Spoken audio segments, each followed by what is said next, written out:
ஸ்ரீமதே ராமானுஜாய நமஹ. ஸ்ரீமத் வரவரமுனியே நமஹ. ஆண்டாள் திருவடிகளே சரணம். எம்பெருமானார் திருவடிகளே சரணம். ஜீயர் திருவடிகளே சரணம்.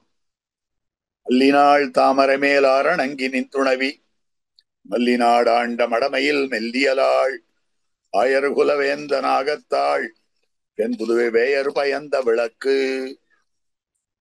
ஸ்ரீமத் வேதமார்க்க பிரதிஷ்டாபனாச்சாரிய வேதாந்தாச்சாரியராய் ஸ்ரீமத் பரமஹம்ச பரிவிராஜகாச்சாரியராய் எழுந்தருளிருக்கும் நம் எதிகிரி எதிராஜ நாராயண ராமானுஜகியர் சுவாமியினுடைய விசேஷமான அனுகிரகத்தாலும் எம்ஓபி அறக்கட்டளையாருடைய விசேஷமான சககாரத்தாலும் திவ்ய பிரபந்த தாரா என்கிற வரிசையிலே அருளிச்செயல் பாசுரங்களுடைய அர்த்தங்களை எல்லாம் கிரமமாக அனுபவித்துக் கொண்டு வருகிறோம்.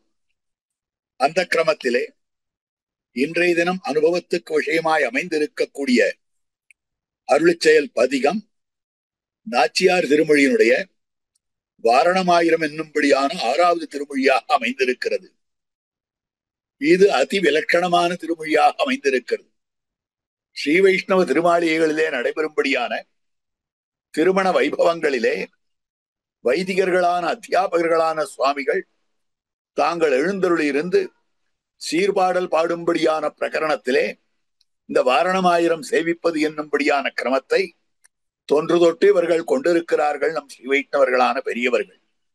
அப்படிப்பட்ட அதிவிலட்சணமான பரம மங்களகரமான பிரபந்தமாக அமைந்திருக்கிறது, பாசுரங்களாக அமைந்திருக்கின்றன. ஆண்டாள் நாச்சியாருக்கு எம்பெருமான் சொப்னமுகத்தாலே தன்னோடு நிகழும்படியான திருக்கல்யாண வைபவத்தை தான் காட்டிக் கொடுத்தான். அதனை அனுபவித்து ஆண்டாள் நாச்சியார் பேசும்படியான ஆச்சரியமான பாசுரமாக அமைந்திருக்கிறது. இதற்கு முன்பதிகம் மன்னு பெரும்புகழ் மாதவன் மாமணிவண்ணன் மணிமுடி மைந்தன் தன்னை உகந்தது காரணமாக என் சங்கிழக்கும் வழக்குண்டே புன்னை குறுக்கத்தின் ஆழல் செருந்தி முதும்பினில் வாழும் குயிலே பன்னி எப்போதும் இருந்து விரைந்தியன் பவளவாயன் வரக்கூவாய் என்று ஆண்டாள் நாச்சியார் தாம் குயிலை பார்த்து அந்த எம்பெருமானை வரும்படியாக நீ செய்வாயாக, நீ கூவ வேண்டும் என்று பலபடியாக பிரார்த்தித்தார். ஆனால் அந்த குயில் கூவியும் கூட அந்த பகவான் உடனே வரவில்லை. ஆக எம்பெருமானுடைய வரவு தாழ்த்தது. எம்பெருமான் வரவே இல்லை, உடனே கிடைக்கவில்லை. ஆகவே அதற்கனுகுணமாக அவள் மிகவும் அவசன்னையானாள். ஆண்டாள் நாச்சியார் அத்தனை துக்கப்பட்டிருக்கக்கூடிய விஷயம். ஆக இவளுக்கு ஆர்த்தியை வளர்க்க வேண்டும்.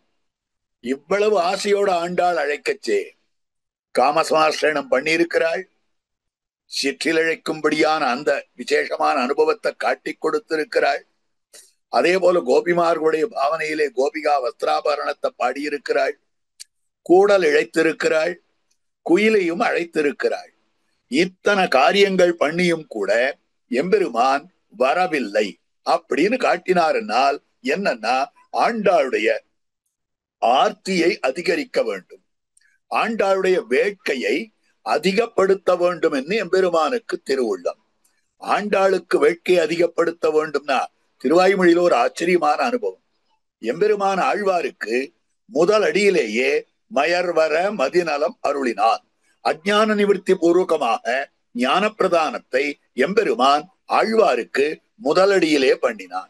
அப்ப என்ன ஆகியிருக்க வேண்டும்னா, முதல் பாசுரம் உயர்வர உயர்நலம், அடுத்தது முனியே நான்முகனேன்னு முடிஞ்சு போயிருக்கணும். இதை விட ஒரு படி மேலாக அழகியமணவாள பெருமாள் நாயனார் காட்டக்கூடிய வார்த்தை உறாமையோடே உத்தேனாக்காதொழிந்தது. எம்பெருமானே பொய்நன்ன ஞானமும் பொல்லா ஒழுக்கும் அழுக்குடம்பும் இன்னென்ன நீர்மை இனியாமுறாமை. இந்த துக்கமெல்லாம் எனக்கு இனிமேல் வரக்கூடாது. பொய்நன்ன ஞானம் கூடாது, பொல்லா ஒழுக்கு கூடாது, அழுக்குடம்பு கூடாது, எதுவும் இல்லாதபடியாக தேவரீர் என்னை இந்த நிலவுலகத்திலிருந்து நீக்க வேண்டும்னு பிரார்த்தித்தார். அடுத்த வார்த்தை என்னவா இருக்கணும்? ஆழ்வார் வாயளவுல பிரார்த்திக்கல. ஆழ்வார் தம்முடைய திருவுள்ளத்தாலேயே இவற்றை பிரார்த்தித்திருக்கிறார். ஆழ்வாருக்கு பூர்ணமான ஆர்த்தி ஆசை இருந்திருக்கிறது. சம்சார துக்கம் இருந்திருக்கிறது. இதிலிருந்து விடுபட வேண்டும் என்கிற ஆசை இத்தனை இருந்ததும் பெருமான் உடனே என்ன பண்ணிருக்கணும்? அடுத்ததாக உத்தேன் உகந்து பணி செய்து உனபாதம் பெற்றேன். எம்பெருமானே உற்றேன், உகந்து பணி செய்து உனபாதம் பெற்றேன், உன்னுடைய திருவடித்தாமர்களை நான் அடைந்து விட்டேன் அப்படின்ற வார்த்தை தான் ஆழ்வாருடைய வார்த்தையாக இருந்திருக்க வேண்டும். அந்த மாதிரி பண்ணும்படியாக ஏன் பண்ணல? ஆழ்வார் அப்படி சொல்லும்படியாக ஏன் எம்பெருமான் தான் பண்ணவில்லை அப்படின்னு கேட்டார்கள். பல காரணங்கள் காட்டுறார். நாடு திருந்தா, நச்சு பொய்கை ஆகாமைக்காக, பிரபந்தம் தலைக்கட்டா, வேர் சூடுவார் மண்பற்று போலே, இத்தனை காரணங்கள் காட்டிட்டு வர. இது எல்லாவற்றுக்கும் மேலாக இனி இனி என்று 20 கால் கூப்பிடும் ஆர்த்தி அதிகார பூர்த்தி அதுக்காகத்தான். இனியாமுராமைன்னு ஆரம்பித்தவர் கடைசி வரைக்கும் இனி இனி இனின்னு 20 தரம் துடிக்கிறார். இனிமேல் என்ன விடாத, இனிமேல் இந்த மாதிரி பண்ணாது, இனிமேல் இந்த மாதிரி பண்ணாது. அப்ப அந்த மாதிரி துடிக்க பண்ணி இருக்கக்கூடிய நிலை இந்த துடிப்பு ஆர்த்தி அதிகார பூர்த்தி. அவ பகவத் அனுபவம் வேண்டும் என்றால் அந்த பகவத் அனுபவம் கிடைக்க வேண்டும் என்ற துடிப்பு இருக்க வேண்டும். அந்த துடிப்புக்கு அனுகுணமாகத்தான் அதை உண்டு பண்ண வேண்டும், அதை வளர்க்க வேண்டும் என்பதற்காக எம்பெருமான் ஆழ்வாருக்கு பலனை தாழ்த்தான். இல்லைன்னா முதலடியிலேயே பலனை கொடுத்திருப்பான். ஆழ்வாருடைய ஆசைக்கு குறவில்லை. ஆனால் ஆழ்வாருக்கு பசி அற்புதமாக வரணும், பெருமான் அனுபவிக்கணும் துடிப்பு வரணும். அந்த மாதிரியாக ஆண்டாளுக்கும் கூட அது வர வேண்டும் அப்படின்னு சொல்லும்படியான விஷயமாக அமைந்திருக்கிறது. அப்ப ஆண்டாள் நாச்சியாருக்கும் அந்த ஆர்த்தி வர வேண்டும். ஆண்டாள் நாச்சியாருக்கு எதுக்கு அது வர வேண்டும்? ஆழ்வார் நித்திய சம்சாரியாய் போந்தார் ஒருத்தர். ஆண்டாள் நாச்சியார் பூமி தேவியினுடைய அவதாரம், சாட்சாத் பூமி பிராட்டினுடைய அவதாரமாக ஆண்டாள் நாச்சியார் அமைந்திருக்கிறபடியாலே அதற்கனுகுணமாக ஆண்டாளுக்கு அந்த பரம பக்தி வரைக்கும் எப்பவுமே இருக்குமே. அப்படினால் அப்படி இருக்கிற போதும் கூட அவளுக்கு அந்த காலம் செல்ல செல்ல ஆர்த்தி அதிகரிக்க வேண்டும் அப்படின்னு காட்டியிருக்கக்கூடிய விஷயம். அப்ப என்ன ஆயிற்று என்றால், பிராட்டி அசோகவனத்திலே தான் எழுந்தருளி இருந்தாள். அப்படி அசோகவனத்திலே எழுந்தருளி இருந்த போது திருவடி வந்து பலவிதமாக பிராட்டியினிடத்துல அடையாளங்களை எல்லாம் காட்டினார். அப்ப பிராட்டி திருவடியினிடத்துல சொல்ற வார்த்தை ஊர்த்வம் மாசான் ந ஜீவிஷ்யே, இதுக்கு மேல இன்னும் 1 மாசத்துக்கு மேல என்னால ஜீவித்திருக்க முடியாது அப்படின்னு தெரிவிக்கும்படியான வார்த்தை. பெருமாள் தெரிவிக்கிற வார்த்தை நஜீவேயம் க்ஷணமபி வினாதாம் அசிதேக்ஷணம். அந்த கண்ணழகி சீதா பிராட்டி இல்லாமல் என்னால க்ஷணகாலமும் இருக்க முடியாது.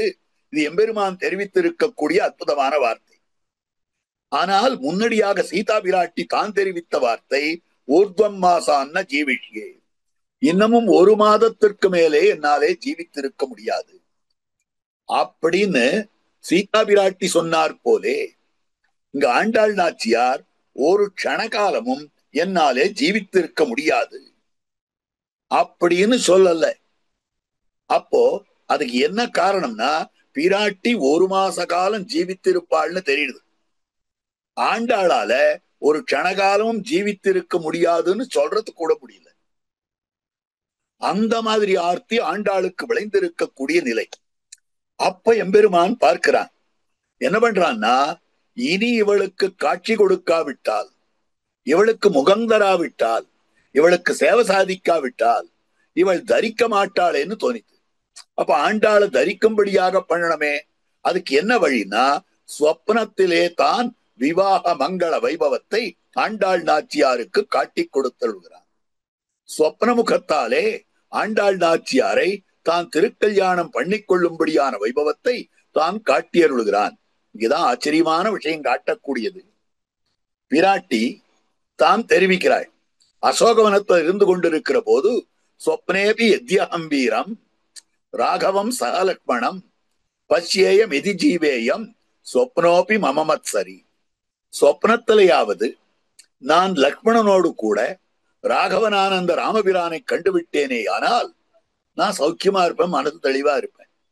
ஆனால் சொப்னம் கூட என்னிடத்திலே சீறுபார் என்கிறது, சொப்னம் கூட என்னிடத்திலே விரோதம் பாராட்டுகிறது, சொப்னம் கூட என்னிடத்திலே மத்சரியா அதாவது மாத்சரியம் பாராட்டி கொண்டிருக்கிறது அப்படின்னு சொல்றார்.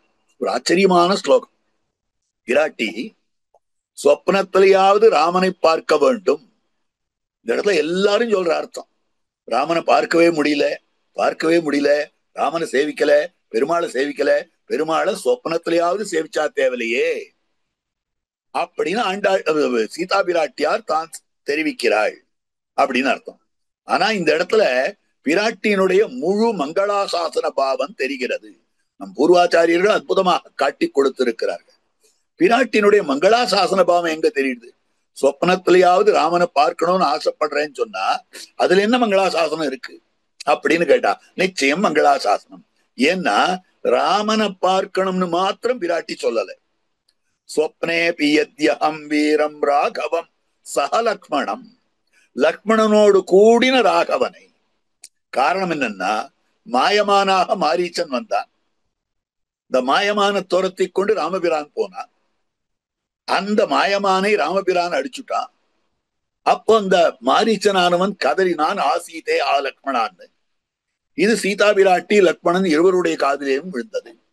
அப்பொழுது சீதா பிராட்டி இளைய பெருமாளை பார்த்து, நீ போய் ராமபிரானுக்கு என்ன ஆயிற்று என்று பார்த்து வா என்று நிர்பந்தப்படுத்தி சொல்லத்தகாத வார்த்தைகள் எல்லாம் சொல்லி துரத்தி விடுறான். அப்பதான் ராவணன் வந்து சீதா பிராட்டியை அபரிச்சுட்டு போயிட்டான். இப்ப சீதா பிராட்டிக்கு திருவடி வந்து விஷயத்தை சொல்லுகிற வரைக்கும் ராமபிரானும் லக்ஷ்மணனும் பெருமாளும் இளைய பெருமாளும் தங்களுக்குள்ளே சேர்ந்தார்களா இல்லையா என்றதே தெரியலை. பெருமாள் எழுந்தருளினார், பின்னால் இளைய பெருமாள் போனார். அவர் ரெண்டு பேரும் ஒருத்தரோட ஒருத்தர் சேர்ந்தார்களா இல்லையான்னு தெரியல. அவர்கள் இருவரும் ஒருத்தருக்கொருத்தர் சேர்ந்து விட்டார்கள் என்று சொப்பனத்திலேயாவது எனக்கு தெரிந்தால் நான் நிம்மதியா இருப்பேன். அப்படின்னா என்ன அர்த்தம்? ராமபிரான் தனியாக இல்லை, அவனுக்கு ஆளுமாளார் ஆழியும் சங்கும் சுமப்பார்தாம் என்னும்படியாக வாழும் வில்லும் கொண்டு பின் செல்வதற்கு கூட இளைய பெருமாள் இருக்கிறார் என்கிற போது கம்பர் ஆச்சரியமா தெரிவிக்கிறார். அருந்தும் எல்லடுகு ஆரிட அருந்தும் என்று அழுங்கும். ஐயோ, எம்பெருமான் பலவிதமான கீரைகள்லாம் அமது செய்வான், அடைக்காய் அமது செய்வான். அருந்தும் எல்லடுகு ஆரிட அருந்தும் என்று அழுங்கும். அவனுக்கு ஆறு எடுத்து கொடுக்கறதுக்கு இருக்கா? விருந்து கண்டபோது என்னுருமோ என்று விம்மும். யாராவது ரிஷிகள் வந்துட்டாளே ஆனால் அவளுக்கு பழங்கள் எல்லாம் கொண்டு வந்து சமர்ப்பிக்கணுமே, அலம்பி சமர்ப்பிக்கணுமே, அவளுக்கு வேண்டிய உபச்சாரங்கள் பண்ணணுமே. அதுக்கெல்லாம் எம்பெருமானுக்கு கூட சககாரம் பண்றதுக்கு ஆறு இருக்கா? என்ன வருத்தப்படுகிறாள்னு கம்பராமாயண செய்யும். அப்ப பார்க்கிற போது பெருமானுடைய க்ஷேமம் தான் பிராட்டியினுடைய திருவுள்ளத்துல இருந்தது. அவன் க்ஷேமமா இருக்கணும், க்ஷேமமா இருக்கணும்ன்ற எண்ணம். ஆக இந்த இடத்தெல்லாம் பல்லாண்டுன்னு வார்த்தை இல்லை, ஜிதம்ன்ற வார்த்தை இல்லை, தோற்றம்ன்ற வார்த்தை இல்லை, நமகான்ற வார்த்தை இல்லை, போற்றின்ற வார்த்தை இல்லை. எந்த வார்த்தையும் இல்லாவிட்டாலும் கூட இந்த இடத்துல மங்களாசாசனம் அமைந்திருக்கிறது. இதே மாதிரிதான் திருமங்கை ஆழ்வார் ஆசைப்படுறார். மிக்க சீர்தொண்டரிட்ட பூந்துளவின் வாசமே வண்டு கொண்டு வந்து ஊதுமாகிலே. கண்டை என் கண்ணும் துயிலும். என் கண்ணு எப்போ தூங்கும் தெரியுமா? பெருமானுடைய திருமேனியிலிருந்து மிக்க சீர்தொண்டரிட்ட பூந்துளவுமான துளசியினுடைய வாசனையை கொண்டு வந்து என் மீது ஊத வேண்டும். அப்ப தொண்டர், சீர்தொண்டர், மிக்க சீர்தொண்டர். தொண்டர்ன்றவா ஐஸ்வர்யத்தை கேட்டு போயிடுவா, சீர்தொண்டர்ன்றவா கைவல்யத்தை கேட்டுட்டு போறவா. மிக்க சீர்தொண்டர் என்பவர்கள் பகவானோட கூடவே இருந்து கைங்கரியம் பண்ண விரும்புபவர்கள். அப்படிப்பட்டவர்கள் இட்ட பூந்துளவின் வாசம்தான் என் கண்ணை தூங்க பண்ணும். இது மங்களாசாசனம்னு காட்டுகிறார்கள் பெரியவர்கள்.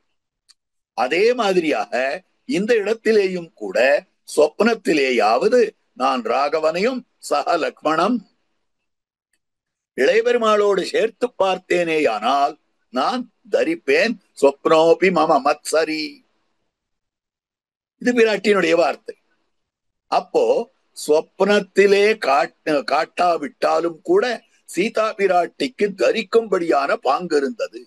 அதனால்தான் ஊர்துவம் மாசா ந ஜீவிஷ்யே, இன்னும் ஒரு மாசத்துக்கு மேல ஜீவித்திருக்க மாட்டேன்னு சொன்னார். அப்ப ஒரு மாசம் ஜீவித்திருப்பாள் தான் அர்த்தம். சொப்னமும் ஆச்சரியம் காட்டுறதுன்னா சொப்னத்துல காட்டியாவது தரிப்பிக்கலாம் என்கிற எண்ணம் எம்பெருமானுக்கு இல்லை. ஆனால் இங்க ஆண்டாள் நாச்சியார் அவனை பெற்றே தரிக்க முடியும். பெற முடியவில்லை என்னாலும் கூட பெருமான் திருவுள்ளம் பத்தினான் சொப்னத்திலேயாவது இவளுக்கு இதனை காட்ட வேண்டும், சொப்னத்திலேயாவது இவளுக்கு தன்னை காட்ட வேண்டும், சொப்னத்திலேயாவது இவளுக்கு தன் விவாக மங்களங்களை காட்ட வேண்டும் என்ன திருவுள்ளம் பத்தினான் நிர்ஹேதுகமாக சொப்னத்திலே காட்டியருளினான் என்று சொல்லும்படியான விஷயமாக அமைந்திருக்கிறது. ஆக சீதா பிராட்டியானவள் மற்றவாளெல்லாம் சொல்ல கேட்டு தரித்திருந்தாள். திருஜட்டை முதலானவர்கள் பலவிதமான ஆசுவாசப்படுத்த அதை கேட்டு தரிக்கும்படியான தசை இருந்தது சீதா பிராட்டிக்கு. அதனால்தான் ஊர்துவம் மாசான ஜீவிஷியன்னு சொன்னாள். ஆனால் ஆண்டாள் நாச்சியாருக்கு இன்னொருத்தருடைய வார்த்தைய கேட்டு தரிக்கக்கூடிய ஒரு நிலையே இல்லை. அவன் நேர வந்தால்தான் தரிக்க முடியும். ஒத்திருந்தேனு குறைப்பதெல்லாம் ஊமையரோடு செவிடர் வார்த்தை. அப்படி இருக்கக்கூடியது. அதனால தரிக்க முடியாத தசையாக இருக்கிற போது சொப்னத்துல அவன் எம்பெருமான் காட்டினான். இங்க சொப்னத்தை பத்தி ஆச்சரியமான விசாரம் வேதாந்த விசாரம். சொப்னமானது எப்படிப்பட்டது அப்படின்னு கேட்டால் பலரும் சொப்னமானது பொய்யானது, சொப்னமானது எப்படி அமைந்திருக்கிறதுனா அப்ப ஏதோ ராத்திரி நம்ம கண்ணுல தூங்கிட்டு இருக்கும் போது தெரியற மாதிரி இருக்கு, ஆனால் அப்புறம் எழுந்து பார்த்தா இல்லையே. அது சொப்னத்துல கிடைச்ச தனம் போலே. சொப்னத்துல கிடைச்ச தனத்தை வச்சுன்னு நாம ஏதாவது பண்ண முடியுமா? சொப்னம்ன்றது அது ஒண்ணும் இல்லை, அது மித்தியை, அது பொய் அப்படின்னார்கள். ஆனால் கட்டோபனிஷத் வாக்கியம் காட்டுகிறது ஏஷ சுப்தேஷு ஜாகர்த்தி காமம் புருஷா நிர்மிமானா. இந்த ஜீவாத்மா தூங்கிட்டு இருக்கான். இவனுடைய கர்மானுகுணமாக சொப்னத்துல சில பதார்த்தங்களை சிருஷ்டித்து இந்த ஜீவாத்மாவுக்கு அனுபவத்தை கொடுக்கிறான் எம்பெருமான். அப்ப சொப்னத்துல சிருஷ்டிக்கப்பட்ட பதார்த்தம் சத்தியம். ஆனால் அந்த சொப்னம் முடியச்சே அவை சம்மரிக்கப்படுகின்றன.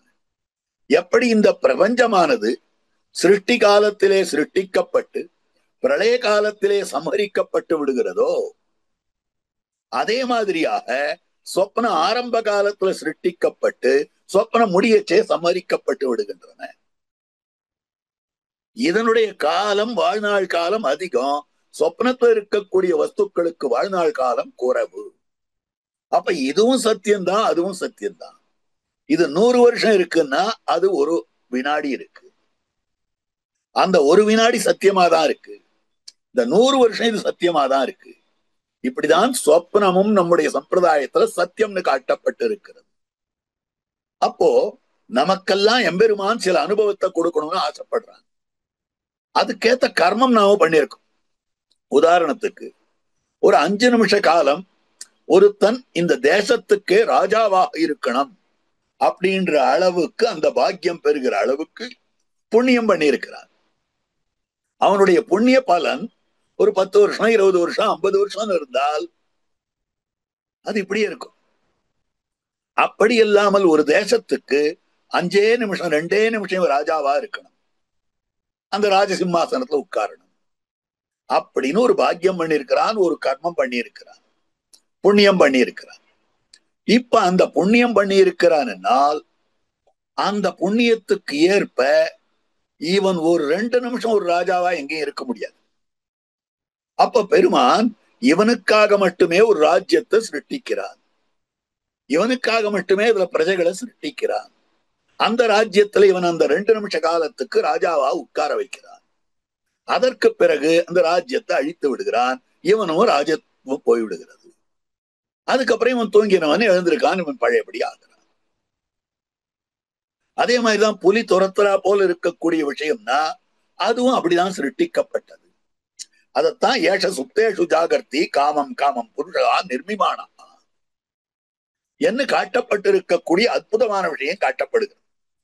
அப்ப இதை வைத்துக் கொண்டு பார்ப்போமே ஆனால் நம் போல்வாருக்கு சொப்னம் என்பது எதனால வருகிறது என்றால் நம்முடைய கர்மாதீனமாக வருகிறது. நமக்கு வரும்படியான சொப்னம் அத்தனையும் நமக்கு கர்மாதீனமாக சொப்னத்துல பல பொருள்களை எம்பெருமான அனுபவத்துல காட்டலாம். ஆனால் ஆண்டாள் நாச்சியாருக்கு அப்படி ஒரு கர்மம் இல்லையே. கர்ம வசப்படுபவளா அவள். சாட்சாத் பூமி பிராட்டினுடைய அவதாரம். பெருமாளுடைய திவ்ய மகிழ்ச்சியாக அமைந்திருக்கக்கூடியவள். பெருமாளுக்கும் கர்ம சம்பந்தம் கிடையாது, பிராட்டிமாருக்கும் கர்ம சம்பந்தம் கிடையாது, நித்தியசூரிகளுக்கும் கர்ம சம்பந்தம் கிடையாது. முக்தர்கள் கர்ம சம்பந்தம் கழிந்தவர்கள். இப்படின்னா பரமபதத்துல இருக்கிறவா அவள் இந்த நில உலகத்துல அவதரித்தாள் என்னால் அவளுக்கு கர்ம சம்பந்தம் என்னமா ஏற்படும்? ஒரு நாளும் கர்ம சம்பந்தம் ஏற்படாது. ஒரு நாளும் கர்ம சம்பந்தம் உண்டாவது கிடையாது. அப்ப கர்ம சம்பந்தம் உண்டாகாத போது அவளுக்கு சொப்னத்தை கர்மானுகுணமாக பண்ணினான்னு சொல்ல முடியாது. அப்ப அந்த சொப்னத்தை பெருமான் தான் நிர்ஹேதுகமாக காட்டியருளினான். அதனாலதான் தெரிவித்திருக்கக்கூடிய வார்த்தை சொப்னத்தை பெருமான் சொப்னத்திலே காட்டினான். தானாக சொப்னம் வந்ததுன்னு இல்லை. தானாக சொப்னம் வந்ததுன்னா அதுக்கு ஒரு உபாதி வேணும், ஒரு அடிப்படை காரணம் வரும், ஒரு ஹேத்து வேணும். என்ன ஹேத்துவால இந்த சொப்னம் வந்தது? இதுதான் ஹேத்து, இந்த கர்மம் ஹேத்து. அந்த மாதிரி ஒரு கர்மத்தை காரணமாக சொப்னத்துக்கு ஆண்டாளுக்கு சொல்ல முடியுமான்னா சொல்ல முடியாது. பகவன் நிர்ஹேதுக கிருபா. ஆழ்வாருக்கு எப்படி நிர்ஹேதுகமாக எம்பெருமான் அருளினானோ அதே மாதிரி ஆண்டாள் நாச்சியாருக்கு நிர்ஹேதுகமாக சொப்னத்தில் தன்னுடைய விசேஷமான விஷயத்தை காட்டும்படியானதாக அமைந்திருக்கக்கூடியது. ஆகவே இது எம்பெருமானுடைய விசேஷ அனுகிரகத்தாலே ஏற்பட்ட சொப்னம். அப்படி இந்த சொப்னத்திலே விவாகமன்களத்தை கண்ட ஆண்டாள் 10 பாசுரத்தாலே அதனை விவரித்து காட்டும்படியான அற்புதமான திருமொழிதான் இந்த நாச்சியார் திருமொழியாக அமைந்திருக்கிறது. வாரணமாயிரம் என்கிற 10 பாசுரங்கள். அதுல முதல் பாசுரம் கண்ணபிரான் எழுந்தருளும்படியான அற்புதமான வைபவம். திருக்கல்யாணத்துக்காக கண்ணபிரான் எழுந்தருளுகிறான். சாதாரணமாக அவன் எழுந்தருளுகிறான்ற போது எப்போ அவன் புறப்பட்ட இடத்திலிருந்து சமயத்திலிருந்தே வரான் வந்துட்டு இருக்கான்னு சொல்லும்படியானதாக நிலையாக அமைந்திருக்கு. கண்ணபிரான் தூது எழுந்தருளுகிறான். அப்போ அஸ்தினாபுரத்துல பல பேரும் சம்பிரமம் கொண்டாடுகிறார்கள், கண்ணன் வரப்போறான்னு. அதை காட்டும்படியான வார்த்தையாக அமைந்திருக்கக்கூடியது, அற்புதமான வார்த்தையாக இருக்கக்கூடியது. குஷஸ்தலே நிவசதி பிராத்தரிஹேஷ்யதி. கண்ணனா குஷஸ்தலத்துல இருக்கார், காலை இங்க எழுந்துள்ள போறார், காலை இங்க வர போறார். அது மாதிரி வாரணமாயிரம் சூழ வலம் செய்து நாரணன் நம்பி நடக்கின்றான் என்னதிர் அப்படின்னு சொல்லும்படியான வார்த்தையாக அமைந்திருக்கு. இதுல வாரணமாயிரம் சூழ வலம் செய்து ஒரு கண்ணன் இருக்கிறான், அவனை சுத்தி 1000 ஆனைகள் இருக்கின்றன. கண்ணனை சுத்தி 1000 ஆனைகள் எப்படி வரும்? கண்ணனோ ஆயர் சிறுவனாக இருக்கிறான். ஆயர் சிறுவனுக்கு ஆணை உண்டோ அப்படின்னு கேட்டார்கள். நந்தகோபனை வர்ணிக்கிற போது ஆண்டாள் நாச்சியார் வர்ணனம் ஆச்சரியமான வர்ணனம். உந்துமதகளித்தன் ஓடாத தோல்வலியன் நந்தகோபாலன் மருமகளே நப்பின்னாய், மதம் உந்தும்படியான களிரை உடையவன். பல அர்த்தம் காட்டுறாருங்க. மதம் உந்தும்படியான களிர்களை தனக்கு சொந்தமாக கொண்டிருக்கிறார். நந்தகோபுரம் ஆயர் தானே, நந்தகோபுரம் ஆயர் குலத்துதித்தவர் தானே. அப்படிப்பட்டவருக்கு யானை இருக்குமா? கண்ணன் ஆயர் குலத்துதித்தவன்னா நந்தகோபுரம் உண்டு மதகளித்தன்னு சொன்னா என்ன அர்த்தம்? அவரும் ஆயர் தானே. அப்படின்னால் நந்தகோபரும் வசுதேவரும் அத்தனை மிக்க தோழர்களாக அமைந்திருக்கிறார்கள். எந்த அளவு தோழர்கள் என்னால் ராமசுக்ரீவர்களுக்குள்ள எத்தனை தோழமையோ அத்தனை தோழமைன்னு வியாக்கியாத்தா காட்டுறார். ஏகம் துக்கம் சுகஞ்சனௌ, 2 பேருடைய துக்கமும் ஒண்ணு, 2 பேருடைய சுகமும் ஒண்ணு என்று ராமபிரானும் சுக்ரீவனும் சேர்ந்திருந்தார்கள். சுக்ரீவ மகாராஜரும் சக்கரவர்த்தி திருமகனாரும் எப்படி தங்களுடைய சுகதுக்கங்களை சமானமாக பாவித்தார்களோ அதே மாதிரி வசுதேவரும் நந்தகோபரும் தங்களுடைய சுகதுக்கங்களை சமானமாக பாவிக்க கூடியவர்களான நண்பர்களாக இருந்தார்கள், தோழர்களாக இருந்தார்கள். அப்படி இருக்கிற போது கண்ணபிரான் திருவாய்ப்பாடிக்கு வந்த பிறகு வசுதேவருக்கு சொந்தமான பல யானைகள் திருவாய்ப்பாடிக்கு வந்து திருப்பாவியாக்கியானத்துல அற்புதமாக காட்டுற. திருவாய்ப்பாடியில யானையும் எருமையும் பக்கத்து பக்கத்துல நடந்து போயிட்டு இருக்கும். அத்தனை யானைகள் அமைந்திருக்கக்கூடியது. அப்போ இன்னொரு விஷயம் காட்டுறார் அந்த இடத்துல, ரொம்ப ஆச்சரியமான விஷயம். கண்ணபிரானை சுத்தி இத்தனை யானையா? தத்தபுத்திரனுக்கு 2 இடத்திலும் கூறுண்டாமா போலே. ஒரு குழந்தை பிறந்திருக்கிறான், அந்த குழந்தை இன்னொருத்தருக்கு ஸ்வீகாரம் பண்ணி கொடுத்து விட்டார்கள். தத்து கொடுத்து விட்டார்கள். அப்ப ஸ்வீகாரம் போற இடத்துல அந்த தகப்பனார், ஸ்வீகார தகப்பனார் இருக்கிறாரே, அவருக்கு இருக்கிற சொத்தெல்லாம் அந்த குழந்தைக்கு இருக்கும். அதே சமயத்துல இவன் நம்ம வயத்துல பிறந்தான், இவனுக்கு நாமும் கொஞ்சம் சொத்தை கொடுப்போம் அப்படின்னு பெற்ற தகப்பனாரும் கொஞ்சம் சொத்து கொடுப்பார். தத்தபுத்திரனுக்கு இரண்டிடத்திலும் கூறுண்டாமா போலே அந்த மாதிரியாக அமைந்திருக்கக்கூடியது. அப்ப கண்ணபிரானை சுத்தி அத்தனை யானை இருக்கும். இது ஒரு அர்த்தம் அமைஞ்சிருக்கு. அதுக்கு மேல கண்ணபிரான் வரச்சே யானை மேல வரானா. அப்படி யானை மேல வருகிற போது அவன் தனியா வரமாட்டான். கண்ணபிரான் ஒரு நாளும் தனியா வரமாட்டான். தன்னேராயிரம் பிள்ளைகளோடு தளர்நடை இட்டு வருவான். பொன்னே நெய்யுடு பாலமுதுண்டு ஒரு புள்ளுவன் பொய்யே தவழும் மின்னேர் நுண்ணிடை வஞ்சமகள் கொங்க துஞ்ச வாய் வைத்த பிரானே அன்னே உன்னை அறிந்து கொண்டேன் உனக்கஞ்சுவன் அம்மன் தரவே. தனக்கு சமானமாக 1000 பிள்ளைகளோடு வரக்கூடியவன். அப்ப அவனுக்கு சமானமாகனா கண்ணபிரான் யானை மேல வரான். அவனோட வர குழந்தைகள்லாம் கீழே வர விடுவானா? ஒரு நாள் அதை ஒத்துக்க மாட்டான். திருமங்கை ஆழ்வார் பாசுரம் பாடுறார். தம்மையே நாளும் வணங்கி தொழுவார்க்கு தம்மையே ஒக்க அருள் செய்வார். தம்மையே யார் வணங்கி தொழுகிறார்களோ அவளுக்கு தம்மை போலவே அனுகிரகம் பண்ணக்கூடியவர். அப்ப தாம் ஒரு யானை மேல உட்கார்ந்து வந்தா தன்னுடைய நண்பர்கள், தோழர்கள் எல்லாம் யானை மேல வரணும் இல்லையோ? அவர்களுக்கு தன்னேராயிரம் பிள்ளைகளோடு அவளை யானை மேல உட்கார வைத்துக் கொண்டு வருகிறார். மூணாவது, இவரே ஒரு யானை, இவருக்கு சமானமான 1000 யானைகளை போல குழந்தைகள். வஸ்துதா கண்ணபிரான் ஒரு யானை. ஸ்ரீரங்க கம்ர களபம் கயேவா ஸ்நாத்வாபி தூளி ரசிகம் நிஷேத்தா. பராசர பட்டர் திருவரங்கத்தெம்பெருமான யானையா வர்ணிக்கிறார். எம்பெருமானே ஸ்வம் சம்ஸ்கிருத திராவிட வேத சூக்தை பாந்தம் மதுக்தைர் மலினீகரோதி ஸ்ரீரங்க கம்ர களபம் கயேவ ஸ்நாத்வாபி தூளி ரசிகம் நிஷேத்தா. உன்ன சம்ஸ்கிருத வேதங்கள் அப்படி போற பொலிய கொண்டாடி கொண்டிருக்கின்றன. உன்ன திராவிட வேத சூக்தங்கள் அப்படி போற பொலிய கொண்டாடி கொண்டிருக்கின்றன. ஸ்வம் சம்ஸ்கிருத திராவிட வேத சூக்தை பாந்தம். இப்படி இருக்கக்கூடிய ஒன்ன நீ மதுக்தை மலினி கரோதி, என்னுடைய வார்த்தையை கொண்டு என்னுடைய வாயில புகுந்து புறப்பட்டு நீ இப்படி ஒன்ன அழுக்காக்குறீங்க. உன்னை இப்படி அழுக்காக்கி கொள்ளுகிறாயே, அவத்தியம் இல்லையா? அடுத்தது கேள்வி கேட்கிறார். நீ யாரு? ஸ்ரீரங்க கமர களபம். திருவரங்கத்து அந்த கர்ப்ப கிரகத்திலே எழுந்தருள் இருக்கக்கூடிய, கோயிலாழ்வாரிலே எழுந்தருள் இருக்கக்கூடிய களபம் யானை. யானை இந்த பாகன் என்ன பண்ணுவான்? நன்னா கல்லெல்லாம் போட்டு காவேரியில இறக்கி ஸ்னிக்தமா கண்ணங்கரையில் ஆகும்படியாக தேய்ச்சு மேல ஏற்றிட்டு வருவான். மேல கரைக்கு ஏறினதும் அங்க இருக்கிற மண்ணு, குப்பை, சத்தை எல்லாத்தையும் தூக்கி மேல தூக்கி போட்டுக்கும். ஆறு அந்த ஆணையை கேட்க முடியும்? உலகமேத்தும் தென்னானாய் வடவானாய் குடபாலானாய் குணபால மதையானாய் இமையோர் கென்னும் முன்னானாய். எப்படிப்பட்ட ஆணையாக இருக்கிறாய் திருமங்கை ஆழ்வார். ஆனாய் ஆனாய் ஆனாய், என்னானாய் என்னானாய் என்னலல்லாய். யானையேன்னு சொல்லும்படியான விஷயம். உலகமேத்தும் தென்னானாய் திருமாதிரஞ்சோலமலை அழகரான ஆணை. வடவானாய் திருவேங்கடமுடையானாகிற ஆணை.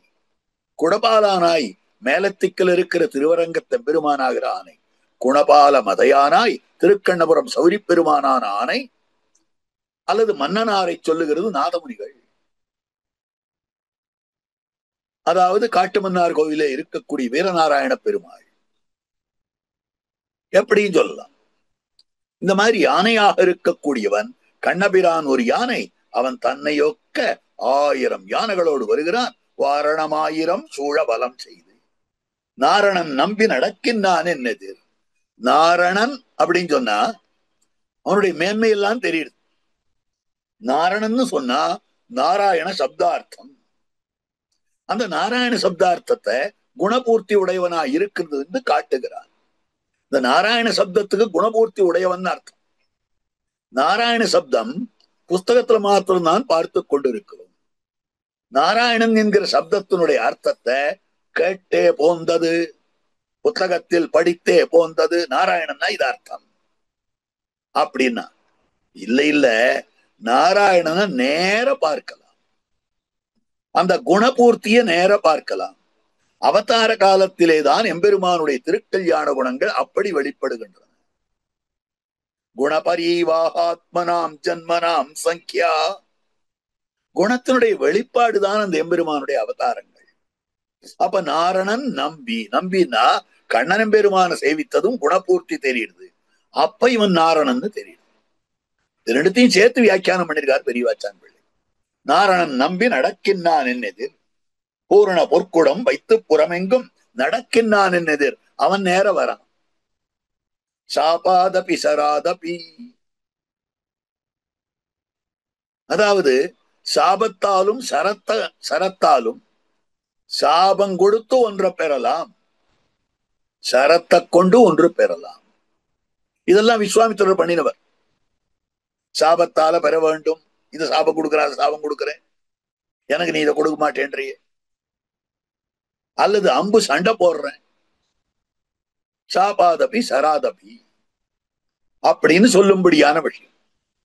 அந்த மாதிரியாக சொல்லக்கூடியவரான விஸ்வாமித்திரர் முதலானவர் கூட வர, அதனால நடக்கிற கல்யாணம்னா இல்ல இல்ல, இவரே வந்தார். நாரணன் நம்பி நடக்கின்றான் கூட விஸ்வாமித்திரர் அழைச்சுன்னு வந்தார். ராமாவதாரத்துல விஸ்வாமித்திரர் அழைத்துக் கொண்டு மிதில மாநகரத்துக்கு சென்றார். வேள்வி காண்பர் வில்லும் காண்பரே, கம்பர் சொல்றார். வேள்வி காண வந்திருக்கிறார்கள், வில்லையும் பார்க்கறதுக்கு வந்திருக்கிறார். அந்த மாதிரி சொல்லக்கூடிய பிரகரணமாக இருக்கிறது. ஆனால் ஆண்டாள் நாச்சியார் திருக்கல்யாணம் பண்ணிக்கொள்ள வருகிற போது பெருமான் நேரே வந்தான், இன்னொருத்தரோட கூட வரவில்லை அப்படின்னு சொல்லும்படியான விஷயமாக அமைந்திருக்கிறது. ஆகவே வாரணமாயிரம் சூழ வலம் செய்து நாரணன் நம்பி நடக்கின்றான் என்னது, பூரண பொற்குடம் வைத்து புறமெங்கும் தோரணம் நாட்ட கனாக்கண்டேன் தோழினான். அப்படி கண்ணபிரான் வருகிற வழியில எத்தனை அலங்காரங்கள். எல்லாரும் பூரண பொற்குடம் பூரித்தது உயர்விண்ணில் என்ன, முக்தனான சேதனன் பரமபதத்துக்கு போகிற போது எப்படி பூரண பொற்குடம் பூரித்ததுன்னு சொல்லப்படுகிறதோ, அந்த மாதிரி பூரண பொற்குடங்களை வைத்துக் கொண்டு வரவேற்கிறார்கள். ஆங்காங்கு மானாவி சமைக்கப்பட்டிருக்கின்றன, ஆங்காங்கு பலவிதமான தோரணங்கள் நாட்டப்பட்டிருக்கின்றன. தோரணம் நாட்ட கனா கண்டேன் தோழினான், இப்படி தோரணங்கள் நாட்டும்படியாக நான் கனவு கண்டிருக்கிறேன் சொல்லும்படியான விஷயம். ஆக கண்ணபிரான் நடந்து வருகிற போதே யானைய போல நடந்து வந்தான்னு காட்டுறான். வாரணம் பையன் என்று ஒருவது போல் தளர் நடந்த போதே அப்படித்தானே வந்தான். தொடர் சங்கிலிய சலார் விலார் என்று தூங்கு பொன்மணி ஒலிப்பான், படு மும்மத புனல் சோர வாரணம் பையனின் ஒருவது போல் உடங்கோடி கிண்கிணி ஆரவாரிப்ப உடைமணி பரகரங்க தடந்தாளின கொண்டு சார்ந்த பாணி தளர் நடவானோ. இந்த எம்பெருமான் தளர் நடவானோ எப்படின்னா, தொடர் சங்கிலிகை சலார் பிலார் என்று யானை கழுத்துல கட்டப்பட்டிருக்கக்கூடிய மணி, இடுப்புல கால்ல கட்டப்பட்டிருக்கக்கூடிய சங்கிலி, இதெல்லாம் ஆறுத்துண்டு சலாபலா சலாபலான்னு ஓச வரும்படியாக தொடர் சங்கிலிகை சலார் பிலார் என்று தூங்கு பொன்மணி ஒலிப்பா. அந்த எம்பெருமானுடைய நடை அழகே அப்படிதான். கஜசிம்மகதி வீரௌ சார் தூலவர்ஷபோபமௌ, கஜகதி சிம்மகதி இப்படிப்பட்ட கதிகள் எல்லாம், சார்தூல கதி விஷபகதி. அப்ப யானை பிசகி பிசகி நடந்து வருகிறார் போலே நடக்கக்கூடியவன். அதனால்தான் அந்த எம்பெருமான் யானையை போல இருக்கிறான்னு காட்டப்படும். அப்படிப்பட்டவன் வருகிற வழியில எத்தனை அலங்காரங்கள். வந்தான் உடனே திருக்கல்யாணத்துக்கு நாள் குறிக்கிறார்கள். நாள் குறிக்கிற போது நாளை வதுவை மணமென்று நாளிட்டு திருக்கல்யாணம் இன்றே முடிவு பண்ணிவிடலாமல். கண்ணன் வந்துட்டார், அதனால் இன்னைக்கே திருக்கல்யாணம் அப்படின்னு சொல்லிடலாமே அப்படின்னா அது ஆண்டாளால தாங்க முடியுமா? திருக்கல்யாணம் இன்னேன்னு சொன்னால் தாங்க முடியாது, விக்கித்து விடும். எது போலே அங்கதான் ஒரு ஆச்சரியமான சரித்திரத்தை காட்டுறார். ஸ்ரீராமாயண சரித்திரம். ராவணவதம் முடிஞ்சுடுத்து. முடிஞ்சதும் திருவடி ஏழை சோபனம் ஏன் திழை சோபனம், நல்ல வார்த்தை. சோபனம்னா சுபமான வார்த்தை. போய் சோபனம் சொல்லுகிறார், சுபமான வார்த்தையை சொல்லுகிறார். பெருமாள் ஜெயிச்சுட்டார். ராகவன் விஜயராகவனாக ஆகிவிட்டான். இதை கேட்ட மாத்திரத்திலேயே பிராட்டியை வர்ணிக்கிறார் வால்மீகி பகவான். பிரஹர்ஷேணாவருத்தாசா வியாஜஹார நகிஞ்சனா. பிரஹர்ஷேண சந்தோஷத்தினாலே அவருத்தா கண்டாவரோதன விதோ. கழுத்தானது அப்படியே அடைபட்டு விட்டது. வார்த்தை விக்கிச்சு போச்சு. ஒரு வார்த்தை சொல்ல வரல.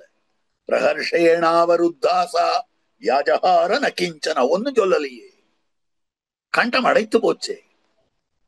அப்ப சந்தோஷாதிசயத்தாலே கழுத்தடைத்தது, தொண்டை அடைத்தது அப்படின்னு வால்மீகி பகவான் காட்டுறார். அப்போ திருவடி என்ன பண்ணினார்னா, அவளுடைய இந்த எண்ணத்தை மாத்தணும் மொழியோ, அந்த சந்தோஷத்தை மட்டுப்படுத்தணும் மொழியோ, அதுக்காக வேற மாதிரி. திருவடிக்கு தெரியாதா பிராட்டி சந்தோஷத்தினாலே தொண்டை விக்கித்திருக்கிறாள்னு தெரியும். ஆனாலும் அவர் என்ன சொன்னார்னா, ராமர் ஜெயிக்கிறது உமக்கு பிடிக்கலையா? ராவணனை வதம் பண்ணியது உமக்கு பிடிக்கலையா? எவ்வளவு நல்ல சமாச்சாரம் சொல்லியிருக்கேன். இந்த சமாச்சாரத்தை கேட்டு சந்தோஷமா 2 வார்த்தை சொல்ல மாட்டீரா? அதை விட்டுட்டு வாய் மூடி மௌனமாயிருக்கிறீரே. அப்படிலாம் இல்லை. உடனே கொஞ்சம் அந்த ஆனந்தம் மட்டுப்பட்டி ஒரு வார்த்தை சொல்லாமல், அதுக்காக அவர் தெரிவித்திருக்கிற வார்த்தை.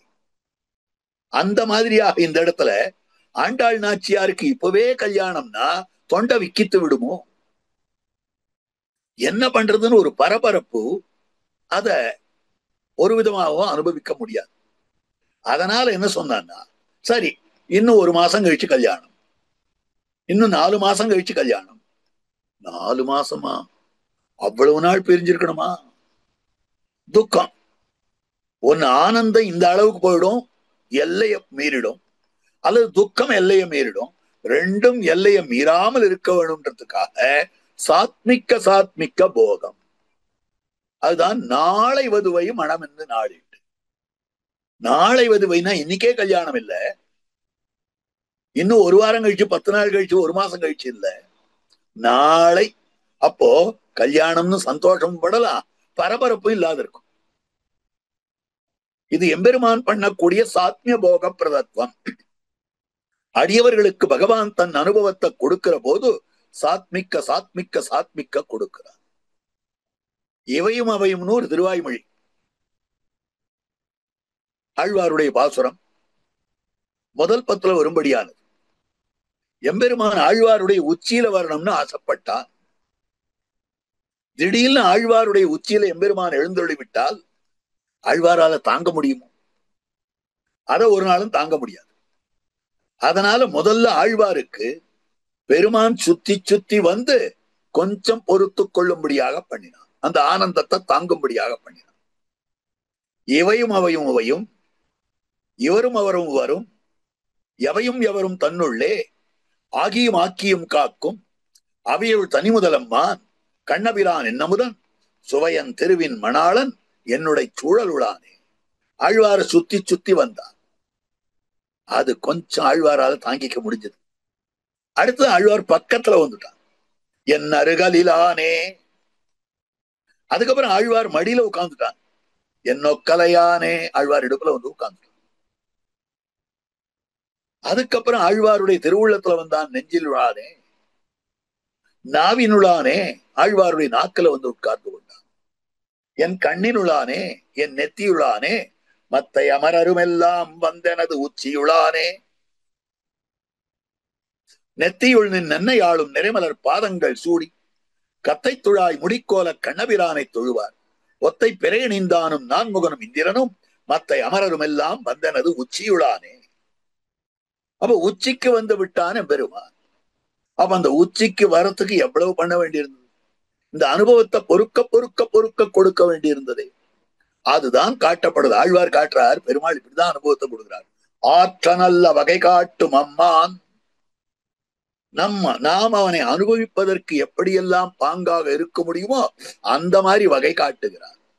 அதத்தான் இங்கு நாளை வதுவை மனம் என்ற நாளிட்டு, நாளைக்கு திருக்கல்யாணம்னு நாளிட்டார்கள். பாளை கமுகு பரிசுடை பந்தற்கு, விசேஷமான மணப்பந்தல் பாளை கமுகு. ஆக நிறைய பாக்கெல்லாம் தொங்க விடப்பட்டிருக்கிறது, தேங்காய் தொங்க விடப்பட்டிருக்கிறது, வாழை தொங்க விடப்பட்டிருக்கிறது, வாழைமரம் கட்டப்பட்டு, கமுக மரம் கட்டப்பட்டு, பலவிதமான அற்புதமாக அலங்கரிக்கப்பட்ட பந்தல். பரிசுடை பந்தற்கீழ் அந்த எம்பெருமான் அந்த மணத்தவிசில் வந்தாராம். சக்கரவர்த்தி திருமணார் அந்த மணமேடைக்கு வரத கம்பர் வர்ணிக்கிறார் ரொம்ப அழகா. மாகமடங்கலும் மால் விடையும் பொன்னாகமும் நாகமும் நாண நடந்தான். அப்படி கம்பீரமா பெருமாள் வந்தாராம் சக்கரவர்த்தி திருமணார். வரபோது மாகமடங்கலும், சிங்கம் என்ன போல நடக்கிற உண்டான்னு கர்வமா தெரிஞ்சுட்டு இருந்தது. ராமபிரான் நடக்கிற நடைய பார்த்ததும் தலையை குனிஞ்சுட்டு, ஐயோ நம்மால நடக்க முடியலையே அந்த மாதிரி. மால் விடையும், ரிஷபம் ஒரு பெரிய எருது நன்னா தலையாட்டிட்டு இப்படி இப்படி வரும். அதுக்கு அவ்வளவு கர்வம் இருந்தது. ராமனுடைய நடைய பார்த்ததும் அதுவும் தலையை குனிஞ்சது. பொன்னாகமும், பொன்னாகமான மலை நாம எப்படி அற்புதமா இருக்கும், மேரு பருவத்தை நினைச்சுதான், அதுவும் தலையை குனிஞ்சுட்டு ராம அப்படி நிக்கிறத பார்த்து. அதுக்கு மேல நாகம் யானை, நாம எவ்வளவு நன்னா நடக்கிறோம், நாண நடந்தான், நாணும்படியாக நடந்து இருக்கிறான். அந்த மாதிரி கண்ணன் பெருமான் நடந்து வந்தான். அப்போ பாளைகமுகு பரிசுடை பந்தற்கீழ் கோளரை மாதவன் கோவிந்தன் என்பாதோ காளை புகுதார். ஒரு காளையாக அவன் புகுந்தான். காளைனா யுவாவாக புகுந்தான். அப்படி அவன் யுவாவாக புகுந்த போது கோளரி, மாதவன், கோவிந்தன். கோளரினா என்ன அர்த்தம்? சிங்கம்னு அர்த்தம். சிங்கத்துக்கு என்ன ஒரு தனிப்பட்ட தன்மைனா பராபிபவன சாமர்த்தியம். எத்தனை சுத்திர மிருகங்கள் இருந்தாலும் அந்த சிங்க நினைக்கச்சேவே அது மண்ணுண்ணும், அதெல்லாம் மண்ணை கவிடும். சிங்கம் அப்படி வந்ததே ஆனால் சுத்திர ஜந்துக்கள் எல்லாம் கிட்டவே நிக்காது, அந்த இடத்துலயே இருக்காது. அவ பராபிபவன சாமர்த்தியம், அதுக்கு பேர் தான் தேஜஸ்னு பேர். தேஜஸ்னா மற்றவர்களுடைய ஒளியை அழுத்தக்கூடிய ஒளி. மற்ற ஒளிகள் எல்லாவற்றையுமே இருட்டாக்கக்கூடிய ஒரு பேரொளியாக அமைந்திருக்கக்கூடியது. மற்ற சாமர்த்தியங்களை எல்லாம் அடக்கி ஆளக்கூடிய சாமர்த்தியம், அதுதான் சிங்கம், தேஜஸ்ன்னு பேர். அப்படிப்பட்ட தேஜஸுடன் கூடினவனாக அவன் வந்தான் அப்படின்னு காட்டப்படுறான். எதுக்காக அந்த தேஜஸ்னா, பிராட்டியோடு சேர்ந்தான் ராமபிரான், தேஜஸ் கூடித்து. இங்க ஆண்டாளோடு சேர போறான் கண்ணன், தேஜஸ் கூடுறது. அப்ரமேயம் ஹி தத்தேஜா யஸ்யசா ஜனகாத்மஜா. மாரீச்சன் சொல்றான், நான் சீத்தையை அபகரிக்கணும், அதுக்கு ஏதாவது வழி பண்ணேன் அப்படின்னா. அந்த ராமபிரான் பிரம்மச்சாரியா இருக்கச்சேவே அவனுடைய தேஜஸ பார்த்தேன், என்னமா அடிச்சு அனுப்பிச்சான் தெரியுமா? இப்ப அவனுடைய தேஜஸ் அப்ரமேயம் ஹி, அளவிட முடியாததாக ஆகிவிட்டது. அந்த தேஜஸ அளவிடவே முடியலையே. அப்படி இருக்கக்கூடிய தேஜஸ் ஆயிற்றே அப்ரமேயம் ஹி தத்தேஜா யஸ்யசா ஜனகாத்மஜா. ஏன் அளவிட முடியாததாச்சு? யஸ்யசா ஜனகாத்மஜா, சீதா பிராட்டியோடு சேர்ந்து இருக்கிறபடியாலே அந்த தேஜஸ் அபரிமிதமாக ஆகிவிட்டது. இது காட்டக்கூடிய விஷயம். அப்போ அந்த மாதிரி தேஜஸ் கோளரி ஆண்டாள திருக்கல்யாணம் பண்ணிக்க போறாரோ இல்லையோ, அந்த மேனாணிப்போடே வந்தான். அந்த திருமேனி அப்படி நெரிச்சுன்னு வந்தான், ஆண்டாள திருக்கல்யாணம் பண்ணிக்க போறேன் அப்படின்ற ஒரு எண்ணத்தோடே வந்தான். சரி, அப்படி சிங்கம் போல வந்தான்னால் சரி, தேஜஸோட வந்தான், இருக்கிறவா தேஜஸ் எல்லாம் அழிச்சுட்டு இருந்தான், அப்ப பயம் வந்துடாதோ? ரசிகனாக வந்தான். மாதவன் மாயாகா தவகா, சுவையன் திருவின்மணாளன். சுவையன் திருவின்மணாளன், திருவின்மணாளனானபடியாலே சுவையன், சுவையனானபடியாலே திருவின்மணாளன். அப்ப சுவையன் திருவின்மணாளன்னு காட்டப்படுகிறான். அப்போ அந்த ராசிக்கத்துக்கு குருகுலவாசம் பண்ணினதே பிராட்டி சந்ததி. மாதவன் சரி, திருக்கல்யாணம் பண்ணிக்க போறது ஆண்டாள, இது நடுவுல ஆறாவது கலகம் பண்ணி கொடுத்துட்டாள்னா என்ன பண்றது? ஏதாவது தப்பு சொன்னாள்னா என்ன பண்றது? இதை நிறுத்தணும்னு பாரித்தார்களானா என்ன பண்றது? அதனால யாரிடத்திலையும் விரோதிச்சுக்க கூடாது. யாரையும் தப்பா பேசக்கூடாது, ஒருத்தருடைய முகமும் கோணும்படியாக நடந்து கூடாது அப்படின்னு அந்த கண்ணன் பெருமான் வருகிற போதே அந்த காம்பீரியத்தோட இருக்கிறவாளை எல்லாம் கை கூப்பின்னு வந்தான். கோவிந்தன், அங்க ஒரு பசு நின்றது, அதை பார்த்து கை கூப்பினான். இந்த பக்கம் கண்ணுக்குட்டி நின்றது, அதை பார்த்து கை கூப்பினான். அதனால கோவிந்தன். ஆண்டாள திருக்கல்யாணம் பண்ணிக்கணுமே, இந்த பசுவும் கண்ணுக்குட்டியும் நாம பண்ற அநியாயத்தை சொல்லி கொடுத்துருத்தானே, கொடுக்க மாட்டாளே. அப்படின்றதுனால அந்த பசுவையும் கன்றையும் கூட வடங்கினார். கோளரி மாதவன் கோவிந்தன் என்பானோர் காளை புகுதக்கனா கண்டேன் தோழினார். ஒரு காளையாகவே எம்பெருமான் தான் எழுந்தருளி இருக்கிறார் அப்படின்னு சொல்லும்படியானது இரண்டாவது பாசுரம். அடுத்தது மூணாவது பாசுரம். இந்திரன் உள்ளிட்ட தேவர் குழாம் எல்லாம் வந்திருந்தென்னை மகள் பேசி மந்திரித்து மந்திர கோடி உடுத்தி மணமாலை அந்தரி சூட்ட கனாக்கண்டேன் தோழினார். கிருஷ்ணாவதாரத்துல தேவர்கள் எல்லாம் வருவார்கள், கண்ணன் எதிரிலேயே இருப்பார்கள், சுத்தம் நிற்பார்கள். கண்ணபிரானுக்கு எத்தனையோ கொண்டு வந்து தேவர்கள் கொடுத்தார்கள். இந்திரனோடு பிரமன் ஈசன் இமைவரெல்லாம் மந்திரமா மலர் கொண்டு மறைந்துவராய் வந்து நின்றார். சாயங்கால வேளையில மந்திர புஷ்பம் சமர்ப்பிப்பதற்காக அந்த கண்ணனும் பெருமானுக்கு ஈசன் இமையவரெல்லாம், இந்திரன் பிரமன் ஈசன் இமையவர், இந்திரன் பிரம்மா பரமசிவனார் மத்துமுண்டான தேவர்கள் அத்தனை பேரும் கையில புஷ்பத்தை வச்சுன்னு காத்துட்டு இருக்கா கண்ணனுக்கு சமர்ப்பிக்கிறதுக்கு. கண்ணனை தொட்டிலிட்ட போதே தாலேலோ தாலேலோன்னு பாடுகிற போதே, பேணி உனக்கு பிரமன் விடுதந்தான் மாணிக்குரலனே தாலேலோ, வெய்ய கலைப்பாகி கொண்டு வளாய் நின்னான் வழுவில் கொடையான் வைச்சிரவணன், எல்லாரும் கொண்டு வந்து கொடுத்திருக்காளே கண்ணனுக்கு. அப்ப கிருஷ்ணாவதாரத்திலே எம்பெருமான் தான் பரமபுருஷன் என்பதை எல்லாருக்கும் காட்டிக் கொண்டிருந்தான். எந்த தேவர்களும் தடையின்றி வந்தார்கள். ஆனால் ராமாவதார காலத்துல ஆத்மானம் மானுஷம் மன்யே ராமம் தசரதாத்மஜம், தன்னை மனுஷனாகவே எம்பெருமான் சொல்லிட்டு இருந்தான். அதனால்தான் ராவணவதம் வரைக்கும் இவன் பரமபுருஷன் யாருக்கும் தெரியக்கூடாது அப்படின்னு தேவர்கள் எல்லாம் கூட மறைந்திருந்தார்கள். சரபங்காசிரமத்துக்கு பெருமான் எழுந்தொழுகிறான். அப்ப அந்த ஆசிரமத்துல இந்திரன் இருந்தான், சரபங்கரோட ஏதோ பேசிக் கொண்டிருந்தான். பெருமாள் எழுந்தொழுகிறார்னு தெரிஞ்சதும் ராமபிரான் வருகிறான், இந்த சமயத்துல நான் இங்க இருக்கக்கூடாது, புறப்பட்டு போறேன்ட்டு கிளம்பி போயிட்டான். அப்ப ராமாவதார காலத்திலே மனுச்சுக்கு இசைந்தபடியாலே, மனுஷத்துவத்துக்கு இசைந்தபடியாலே தது அனுகுணமாக இந்த இடத்துல காட்டக்கூடிய விஷயம் அந்த இந்திரன் கூட நேர பார்க்குது. ஆனால் இப்ப கண்ணனும் பெருமானுக்கு கல்யாணம்னா ஆறார் வருவா? அவனோ தேவாதி தேவன், அவனுக்கு திருக்கல்யாணம் பேசுறதுக்குன்னா ஆறு வருவா? இந்திரன் உள்ளிட்ட தேவர் குழாம் எல்லாம் தேவர்கள் கூட்டமா வந்தாளாம். எங்க கண்ணனுக்கு கல்யாணம், எங்க கண்ணனுக்கு கல்யாணம், நாங்க தானே பேசணும். அந்த கல்யாணத்துக்கு அபிமானியாய் வந்திருக்கு. அவளுடைய ஒரு அற்புதமான விஷயம், எங்க கண்ணனுக்கு கல்யாணம் ஆச்சு அப்படின்றதுக்காக தாங்கள் வந்திருந்தென்னை மகள் பேசி மந்திருத்து.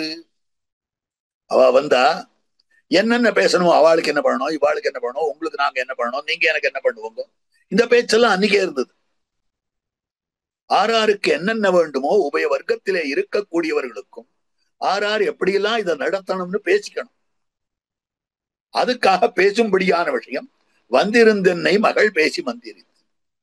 அப்போ மனுஷனாக அவதாரம் பண்ணின ராமாவதாரத்துல ராவணவத பரியந்தம் வரவே இல்லை தேவர்கள். ராவணவதத்துக்கு பிறகுதான் எல்லா தேவர்களும் வந்தா. அத்தனை தேவர்களும் வந்து ராமபிரான ஸ்தோத்திரம் பண்ணுகிறார்கள். பிரம்ம கிருத ராமஸ்துதி, பிரம்மா எவ்வளவு பெரிய ஸ்தோத்திரம் பண்றார், தேவர்கள்லாம் ஸ்தோத்திரம் பண்றார். ஆறார் வந்தான்றத வால்மீகி பகவான் காட்டுறார் அந்த இடத்துல. ததோ வைஷ்ரவணோ ராஜா யமஸ்ச பித்ருபிஸ்ஸஹ சஹஸ்ராட்சஸ்ச தேவேஷஹ வருணஸ்ச ஜலேஸ்வரஹ ஷடர்த்தநயன ஸ்ரீமான் மகாதேவோ விருஷத்வஜஹ கர்த்தா சர்வஸ்ய லோகஸ்ய பிரம்மா பிரம்ம விதாம்பரஹ ஏதே சர்வே சமாகம்ய விமானைஹி சூரிய சந்நிபைஹி ஆகம்ய நகரீம் லங்காம் அபிஜக்முஷ்ச ராகவம். ராகவன் இடத்துல வந்து கைகோப்பிடவா நிக்கிறா. லங்கா நகர துவாரத்துல வந்து நிக்கிறா. லங்கா ராஜ்யத்துல இந்த யுத்தரங்கத்துக்கு முடிஞ்சது. ஆறார்னா வைஷ்ரவணோ ராஜா, குபேரன் வந்தான். பித்ருக்களோடு பித்ருதேவதைகளோடு யமன் வந்தார். ஆயிரங்கண்ணனா இருக்கக்கூடிய தேவேசனான இந்திரன் வந்தான். ஜலத்துக்கு அதிபதியாக இருக்கக்கூடிய வருணன் வந்தான். ஸ்ரீமானான முக்கண்ணனான பரமசிவனார் வந்தார். மகாதேவன் சொல்லப்படுபவர் விஷத்வஜா, விஷபத்வஜனாக இருக்கக்கூடியவர். கர்த்தா சர்வசிய லோகசிய பிரம்மா பிரம்ம விதாம்பரா, சர்வலோக சிரட்டாவாயிருக்கக்கூடிய பிரம்மா, பிரம்ம வித்துக்களுக்குள்ளே தலைவராயிருக்கக்கூடியவர். ஏதே சர்வே சமாகம்ய சம்யக்கு ஆகம்ய நன்னா வந்தார். விமானைகி சூரிய சன்னிபைகி, சூரியனுக்கு சமானமாக இருக்கக்கூடிய விமானத்துல வந்தாலாம், பளபளான்னு வந்தான். ஆகம்ய நகரீம் லங்காம் அபிஜக்முச்சராக. அப்ப ராமபிரான் தன்னுடைய மனுஷத்துவத்தை காட்டிக் கொண்டு வந்தான். இந்த ஸ்லோகத்துல ஒரு சுவாரஸ்யம் இருக்கு, அதையும் விண்ணப்பம் பண்ற இந்த பிரசங்கத்துல. அதாவது பரமசிவனார ஸ்ரீமான் ஏன் சொல்லணும்? செல்வம் நிரம்பியவர். வஸ்துதா பரமசிவனார வைராக்கியத்துக்கு பிரதீகமாக சைவ சம்பிரதாயத்துல காட்டுறார். எதுலையுமே அவருக்கு ஆசை இல்லை. சாம்பல பூசிக்கொள்ளக்கூடியவர்கள், யாரும் வெறுக்கத்தக்க புலித்தோலை உடுத்திக் கொள்ளுபவர், யாரும் விரும்பாத எலும்பை உடையவராக அமைந்திருக்கக்கூடியவர், எல்லாரும் மத்தவா நிந்திக்கும்படியாக இருக்கக்கூடிய எருத வாகனமாக கொண்டிருக்கிறார். அப்ப எதுவுமே ஒதுக்கப்பட்ட விஷயங்கள் அத்தனை வைராக்கிய சீலம், வைராக்கியத்துக்கு பிரதீகமா சொல்றார். அவரை போய் ஸ்ரீமான் சொல்றார் வால்மீகி. ஸ்ரீமத்துவமாவது அவருக்கு இருக்கிற பெருமை. என்ன பெருமை அப்படின்னா, எல்லா தேவர்களும் ராமா நல்லபடியா காரியத்தை முடிச்சு கொடுத்துட்ட, ராவணவதம் பண்ணிட்ட, நீ பரமபதத்துக்கு போயிடு, இனிமேல் உனக்கு என்ன இங்க வேலை, வந்த வேலை முடிஞ்சு போச்சு, இதுக்கப்புறம் இங்க என்னத்துக்கு உட்கார்ந்து இருக்கணும், நீ பரமபதத்துக்கு போயிடு அப்படின்னு சொல்ல ஆரம்பித்தார்.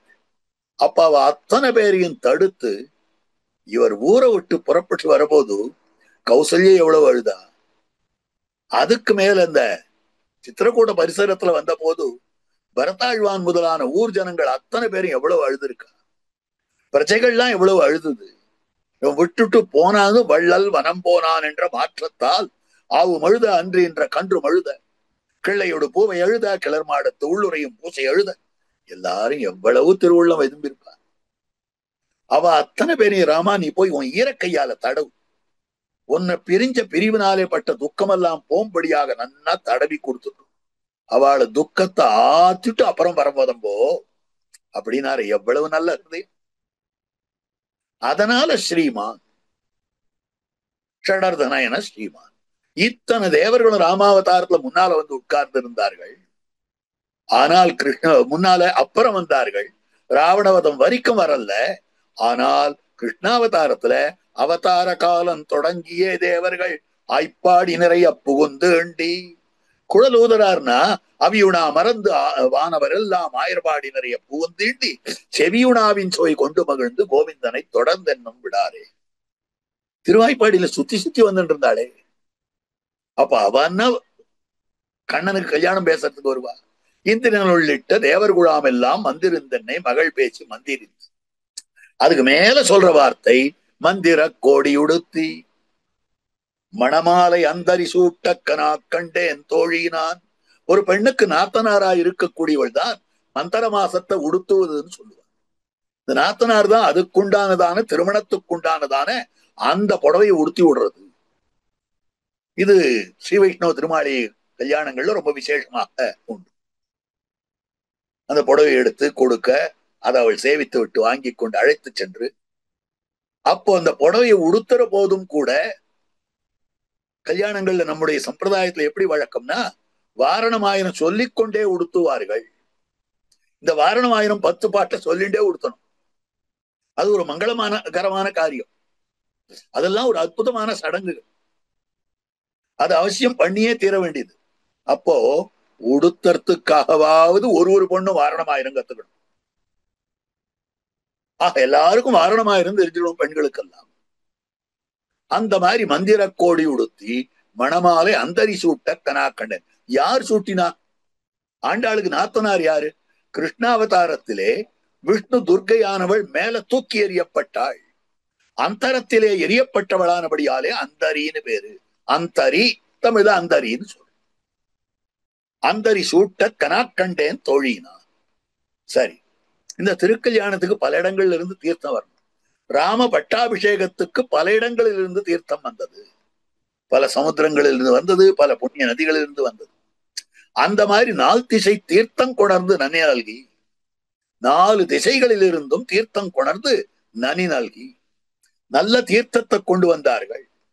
பார்ப்பன சிட்டர்கள், பிராமணர்களாக இருக்கக்கூடியவர்கள், சிஷ்டர்களாக இருக்கக்கூடியவர்கள், பிராமண ஒழுக்கம் நிறைந்தவர்களாக இருக்கக்கூடியவர்கள், நன்றாக வேதத்தை சொல்லக்கூடியவர்களாக இருக்கக்கூடியவர்கள், அவர்கள் தான் பார்ப்பன சிட்டர்கள்னு பேர். அதாவது தொண்டாமினமும் இமையோரும் துணைநூல் மார்பின் அந்தணரும் சொல்லப்படும். வித்யாவினய சம்பன்னே பிராமணே.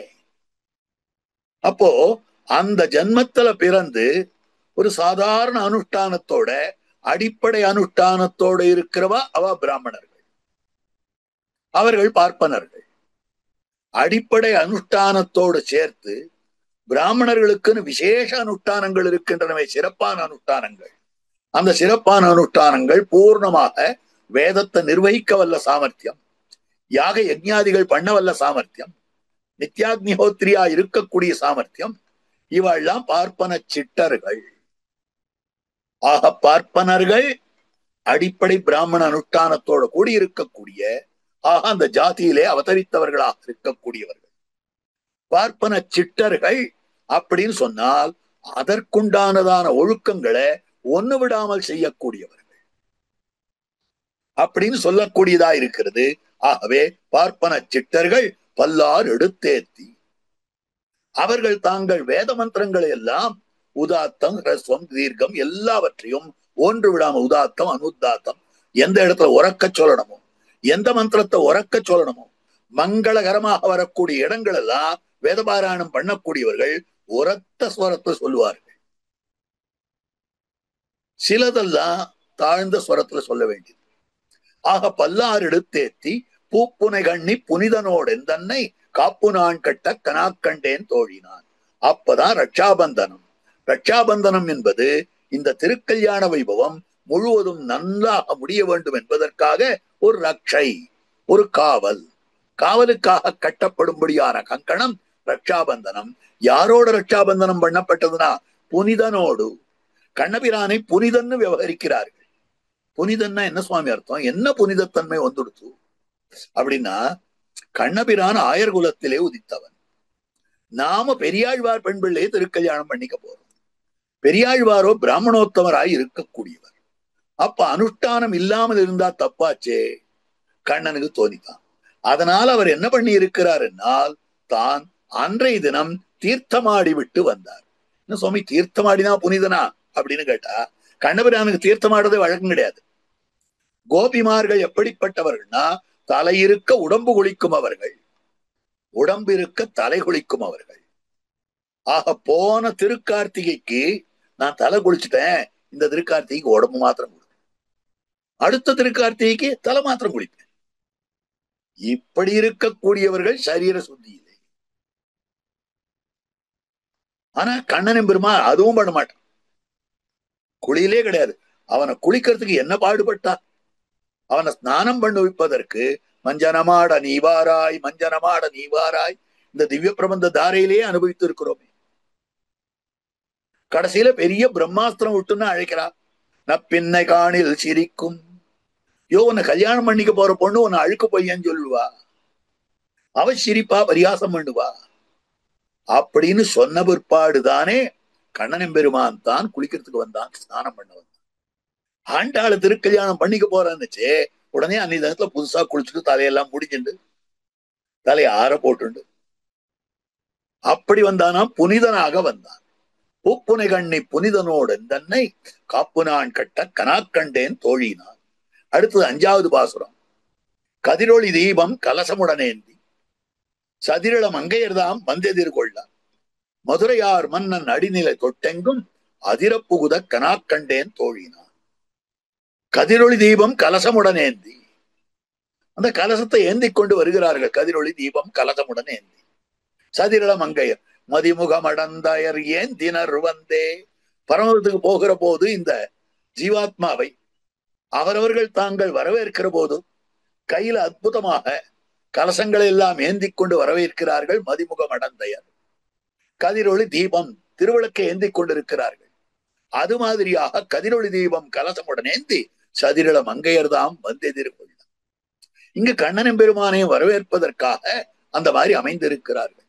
அந்த மணப்பந்தலிலே இருக்கிறார்கள். கலசமுடன் ஏந்தி சதிரள மங்கையர்தாம் வந்தெதிர்கொள்ள மதுரையார் மன்னன் அடிநிலை தொட்டெங்கும். அப்படி அற்புதமாக ஸ்ரீபாதுகையை கோத்து கொண்டு தான் நடந்தானா அதிர புகுதா. அவன் வந்த போது பூமி நெளிச்சுதான். பூமியானது அப்படியே நெளித்ததுன்னு காட்டு. பூமியை நெளிக்கணும். பெருமான் வாமனாவதாரம் பண்ணான். வாமனாவதாரம் பண்ணின போது மகாபலியினுடைய யஜ்ஞவாட்டத்துக்கு போனான். மகாபலியினுடைய யஜ்ஞவாட்டத்துக்கு அவன் நடந்த போது பூமி அப்படியே நெளிக்கிறது, கடகடகன்னு ஆடித்து அப்படின்னு ஒருத்தர் சொன்னார். ஏன் ஆடித்துன்னு இன்னொருத்தர் கேட்டார். அதுக்கு யாரோ ஒருத்தர் பதில் சொன்னார், பரமபுருஷன் நடந்தா சும்மாவாது. பரமபுருஷன் நடந்தா வெறுமையா இருக்கும், அது அர்த்தம் இல்லாததா இருக்கும். அவன் காலை வச்சு நடந்தா, திருவடியை வச்சு நடந்தா எப்படி இருக்கும்? தடதடன்னு ஆடாதா, உலகத்தையே தாங்கிறவனாச்சு அப்படின்னு எல்லாம் பேச ஆரம்பிச்சார். அதுக்கு ரசிகர்களா நம்முடைய ஆச்சாரியர்கள் காட்டுறா, அதெல்லாம் இல்ல, இவன் போறவன் வாமனன் பிரம்மச்சாரின்னு சொல்லிட்டு போறான். ஆனா அவன் திருமார்புல ஸ்ரீ மகாலட்சுமி நாச்சியார் இருக்கா, தன்னுடைய கிருஷ்ணாஜனத்தால மறைத்துக் கொண்டு வருகிறான். தன்னுடைய கிருஷ்ணாஜனம் என்னும்படியான மான் கொண்ட தோல் மார்பில் மாணியாய் அப்படி மறைத்துக் கொண்டு செல்வதாக அமைந்திருக்கிறான் மான் தோலால. இவன் எல்லா உபய விபூதி ஐஸ்வர்ய யுக்தன். இவனுக்கு இல்லாத சொத்தா மாவலியை ஏயான் இறப்பா. ஏயான் யாரிடத்திலையும் கை நீட்டாதவன் இன்னைக்கு போய் கை நீட்டான். அப்ப தன்னுடைய ஐஸ்வர்யத்தை எல்லாம் மறைச்சுண்டு, தன்னுடைய ஸ்ரீமத்வத்தை மறைச்சுண்டு மகாபலியினுடைய யஜ்ஞவாட்டத்துக்கு போச்சே, யாராவது கண்டுபிடிச்சுட்டா என்ன பண்றது, யாராவது கண்டுபிடிச்சுட்டா என்ன பண்றது அப்படின்னு ஒரு பயம். அதனால காலை வைக்கச்சே தொப்பு தொப்புன்னு வைக்கிறான். தப்பு செய்யறவன் இந்த மாதிரிதான் தப்பு பண்ணும். தப்பு பண்ணச்சே இவன் தப்பு பண்றான்னு தெரியும். அந்த மாதிரி தொப்பு தொப்புன்னு நடந்து போனா அதனால பூமி நெளிச்சது. இது வரைக்கும் ஆறு இடத்துலயும் யாச்சகம் வாங்கினது இல்ல. இன்னைக்கு போய் இவனிடத்துல நான் யாச்சகன்னு சொல்லிட்டு போறோமே என்ன ஆகுமோ அப்படின்றது. அதே மாதிரி பெரியாழ்வார் பெண் பிள்ளையை திருக்கல்யாணம் பண்ணிக்கொள்ள போகிறோம் அப்படின்ற ஒரு பதற்றம். பூமிக்காகவே அவ்வளவு நடிக்கித்தே பூமி நெளிச்சுதே. பூமி பிராட்டிக்காக பூமி நெளிக்காதா? பூமியை வேண்டி போன போதே பூமி நெளித்தது. பூமி பிராட்டியை வேண்டி போற போது பூமி நெளிக்காதா? அதனாலதான் அதிர எங்கும் அதிர புகுதா, எல்லா இடத்துலயும் அதிரும்படியாக புகுத கனாக்கண்டேன் தோழினா அப்படின்னு சொல்லப்படும். அடுத்தபடியாக மங்களவாத்தியங்கள். அந்த மங்களவாத்தியங்கள் இந்த இடத்துல ரொம்ப அழகா பெரியவாச்சான் பிள்ளை ஒரு விஷயம் காட்டுறாரு.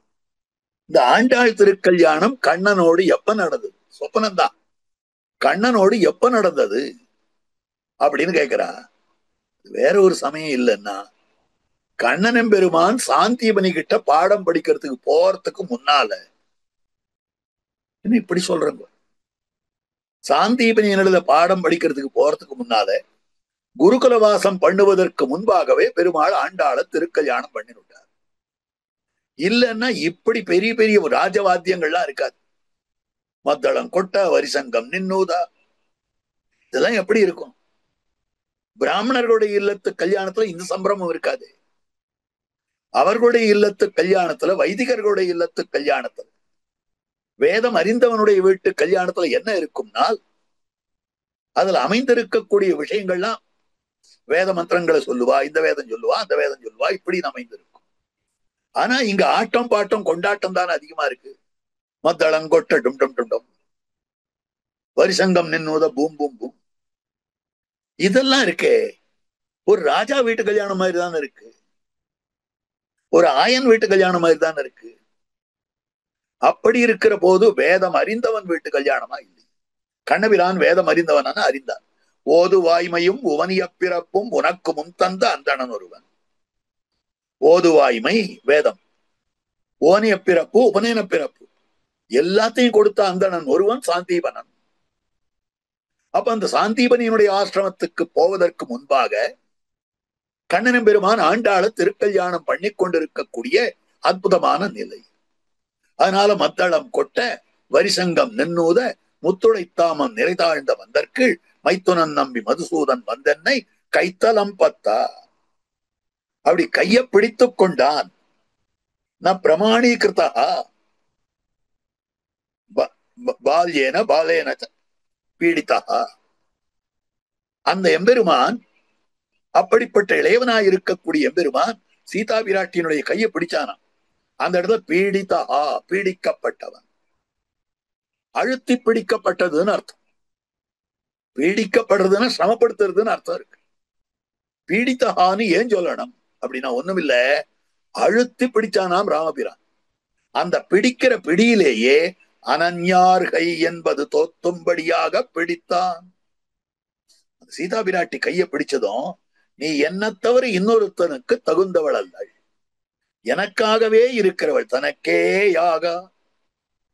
அந்த மாதிரி இருக்கக்கூடிய நிலை அதுதான் கைத்தலம் பற்றா. கைத்தலம் பற்றா என்னும்படியானதாக அமைந்திருக்கக்கூடியது.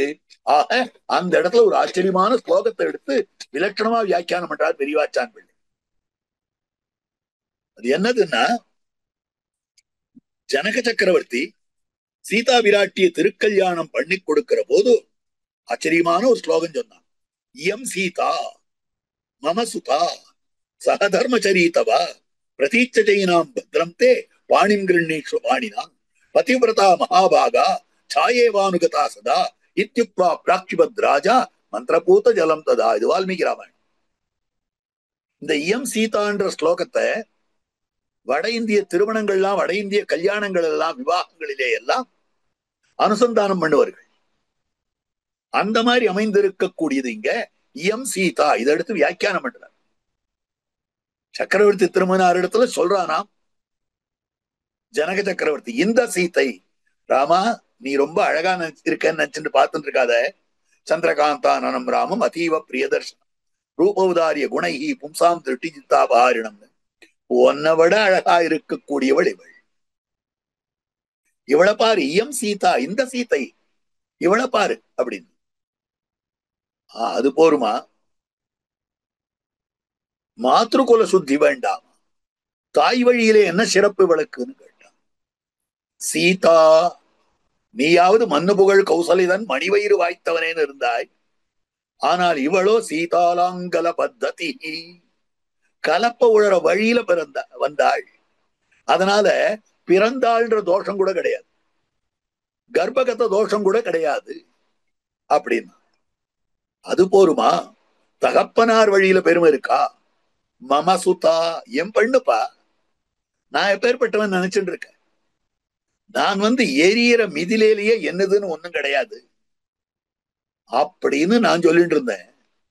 அப்படிப்பட்ட நானே இவள் என் பிள்ளைன்னு சொல்றேன்னா இவளுக்கு எவ்வளவு பெருமை இருந்தா இந்த வார்த்தையை சொல்லு. எல்லா அபிமானத்தையும் விட்டவன் நான் அபிமானிக்கிறேன். மமசுதா, அது போருமா? நான் எந்த தர்மத்தை ஏத்துக்கொண்டிருக்கிறேனோ அந்த தர்மத்துக்கு என்னோட கூட வருவளான்னு கேட்டான்.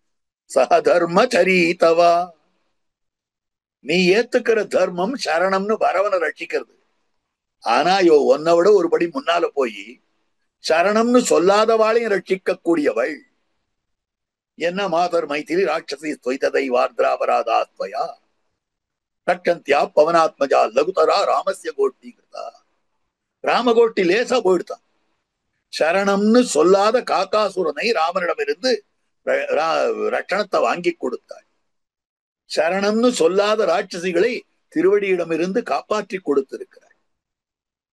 அப்போ சரணாகதி பண்ணினவாளைதான் நீ ரட்சிப்ப, சரணாகதி பண்ணாதவாளையும் கூட இவள் ரட்சிப்பள். சகதர்ம சரித்தவா பிரதீட்சா, ஏற்றுக்கொள்ளுவாயாக ஏனாம் இவளை. பாணிம் கிருண்ணீஸ்வா, இவளுடைய கையை உன் கையாலே பிடித்துக் கொள்ளுவாயா. பாணிம் கிருண்ணீஸ்வ பாணினா பத்ரம் தே மங்களம் உண்டாகட்டும். அங்கதான் வியாக்கியானம் பண்றார். தனி ஸ்லோக வியாக்கியானத்துல பெருமாளுக்கு பெண்ணை பெற்று கொடுத்தவர்களுக்கு இது பணீரே. யார் யார் பெருமாளுக்கு பெண்ணை கொடுத்தாளோ அவளுக்கு மங்களாசாசனம் பண்றதுதான் வேற. பத்ரம் தே.